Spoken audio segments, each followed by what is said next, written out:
ایک جنگل سے گزر رہے تھے تو دور سے دیکھا بڑا خوبصورت گنبد بنا ہوا ہے، تو آواز آ رہی ہے پیارے دانیال ادھر آؤ۔ آپ گئے، دیکھا تو اوپر کوئی بہت بڑا چبوترا ہے، نیچے کھڑے تھے تو حکم ہوا اور اوپر آ جاؤ۔ اوپر گئے تو ایک بادشاہ کی لاش پڑی ہوئی تھی بہت بڑی، اور اس کے سرہانے لمبی چوڑی تلوار تھی، اس تلوار پہ لکھا ہوا تھا کہ پیارے دانیال، میں ایک ظالم جابر بادشاہ ہوں، اللہ نے مجھے عمر دینے میں کمی نہیں کی، 13,000 سال مجھے عمر ملی، 13,000 سال، اور پھر میں نے 12,000 شادیاں کی، اور مجھے اللہ پاک نے 8,000 بیٹے دیے۔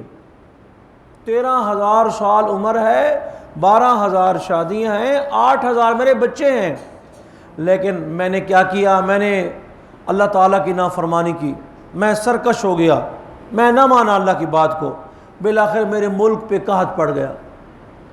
قحط پڑا تو پھر میرے پاس سونا تھا، درہم تھے، دینار تھے، دوسرے ملکوں میں بھیجے، وہ میری طرف بھیجتے گندم کو، جب میرے شہر میں آتی تو وہ مٹی بن جاتی، آٹا بھیجتے تب، چاول بھیجتے تب، کوئی بھی چیز وہاں سے میری طرف بھیجتے تو جب وہ میرے سرحد کے اندر آتی وہ مٹی بن جاتی۔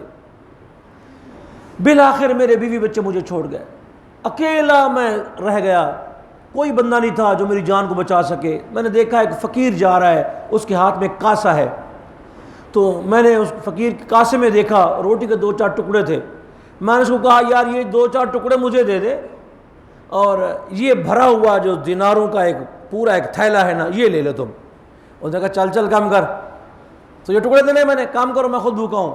تو اس فقیر نے روٹی کھائی اور چلا گیا، اور میں 2 قدم چلا میں ہی مر گیا۔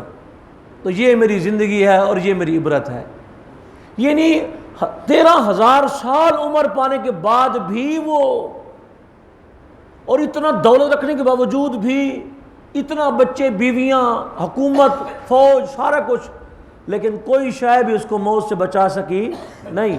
تو ایک بزرگ کو کسی نے کہا تھا کہ حضور ہم نا آخرت کو ناپسند کرتے ہیں، دنیا کو پسند کرتے ہیں، کوٹھی ہوئے، مکان ہوئے، 5 گڈیاں ہو رہے ہیں، 2 دوست ہوئے، 5 پلازے لب جاویں، یہ بڑا پسند کرتے ہیں، آخرت کو ناپسند کرتے ہیں، کیا وجہ؟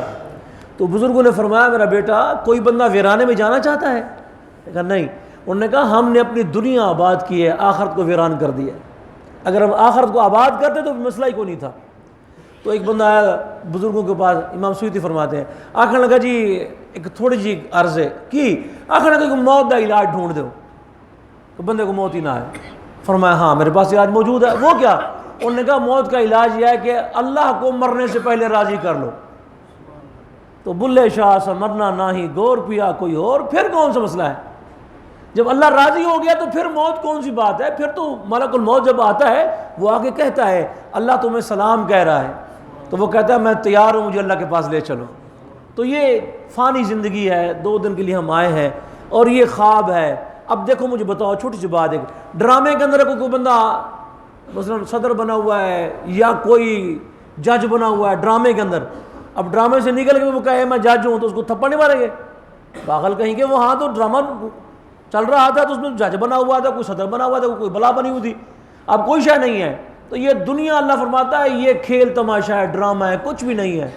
مرنے کے بعد جب آنکھ کھلے گی اللہ فرمائے گا لمن الملک اليوم، آج بتاؤ وہ کس کی بادشاہی ہے؟ پھر خود فرمائے گا للہ الواحد القہار، اللہ واحد و قہار کی بادشاہی ہے۔